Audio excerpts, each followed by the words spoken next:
Xo'p, bugungi darsimiz badiiy asarlardan Mallalar uyushmasi Artur Conan Doyle asari haqida gaplashamiz. Bundan boshqa badiiy asarlarni albatta Instagram sahifamizda ko'rishingiz mumkin. Badiiy asarlarni umuman o'qiy olmagan yoki o'qishga ulgurmagan o'quvchilar uchun bu ajoyib bir tavsiya. Bu qanday asar? Detektiv, mantiqiy asar hisoblanadi. Bu bo'yicha yozilgan manbalarni ko'rib ketamiz. Artur Conan Doyle Mallalar uyushmasi hikoyasi. Ya'ni umumiy holatda Sherlock Holmes degan obraz bor. Shu Sherlock Holmesni obrazining ichida ma'lum bir bo'lim Mallalar uyushmasi deb nomlanadi va uni hikoya tarzida keltirib ketganmiz. Hop, sarguzashtlarning ichida eng mashhur detektiv asar hisoblanadi. Ya'ni bundan yaxshiroq detektiv asarni ko'ra olmaymiz. Detektivlik bu ma'lum bir jinoyatni ochish hisoblanadi. Hikoyaning kulgili va g'alati bir voqea bilan boshlanadi. Aslida katta bank o'g'riligiga olib boruvchi murakkab jinoyat rejasi haqida gapirib o'tadi. Bu asar kuzatuvchanlik, mantiq va mayda detallarning kuchiga alohida e'tibor beriladi. Asarning qahramonlari yaxshilab eshitib turing va yozing. Sherlock Holmes buyuk detektiv mayda belgilar orqali yirik jinoyatni oldini oladi va bu narsani anglay boshlaydi. Aql va mantiq timsoli. Doktor Watson biz barcha asarlarni, ya'ni Sherlock Holmesga oid barcha asarlarni shu inson hikoyasi asosida bilamiz va u kuzatuvchi, ya'ni hikoyachi obrazda keltirilgan. Bu doktorlik ishi bilan shug'ullanadi, meditsinaga aloqasi bo'lgan shaxs. O'quvchi voqeani aynan uning nigohidan kuzatadi. Jabez Wilson oddiy lombard egasi. Qiziqish sochlari sababli jinoyat tomonidan aldangan sodda inson. Vincent Spaulding John Clay nomlanadi. Asarning asosiy jinoyatchisi juda aqlli, xavfli va makkor o'g'ri. Duncan Ross soxta shaxs. Mallalar uyushmasi niqobida yaratilgan katta bir firibgar. Asarning bosqichma-bosqich syujet haqida gaplashamiz va g'alati mijozdan boshlanadi. Jabez Wilson Sherlock Holmes huzuriga keladi va noodatiy e'lon haqida gapirib beradi. Bu e'lon sizlar bilan birga ko'ramiz. Qarang.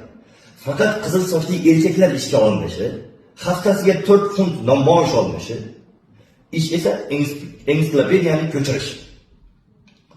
Bu juda shubhali taklif edi. G'alati ishlarning boshlanishi. Wilson ishga qabul qilinadi va har kuni soat 10:00 dan 11:00 gacha Buyuk Britaniya qomusini ko'chira boshlaydi. Eng muhim shart ish vaqtida binodan chiqmaslik va binodan umuman chiqish mumkin emas. Qarang, voqealar rivojini qarang.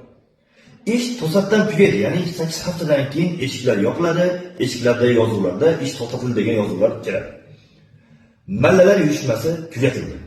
Uyushma yo'q, ish yo'q, sir boshlandi. Holmesning kuzatuvlari.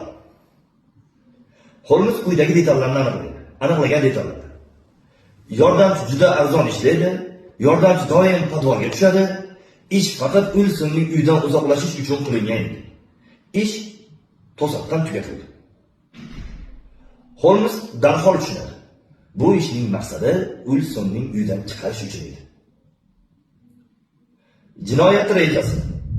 Jinoyatchilarning rejasi Wilson kuniga 4 soat uydan chiqishi kerak. Uning uyidagi podvaldan tunnel qazilishi kerak va tunnel orqali bank omboriga yetib borish kerak edi. Va eng oxirgisi oltinlarni o'g'irlash kerak. Bankda esa 30,000 Napoleon oltin tangalari saqlanayotgan edi. Mana asosiy shakl. Final bosqichi, ya'ni jinoyatchilarni jinoyat ustida qo'lga olinish. Holmes politsiya bilan pistirma qo'yadi. Tun yarmida jinoyatchilar tunnel orqali bankka kiradi va nihoyat jinoyat ustida ular qo'lga olinadi.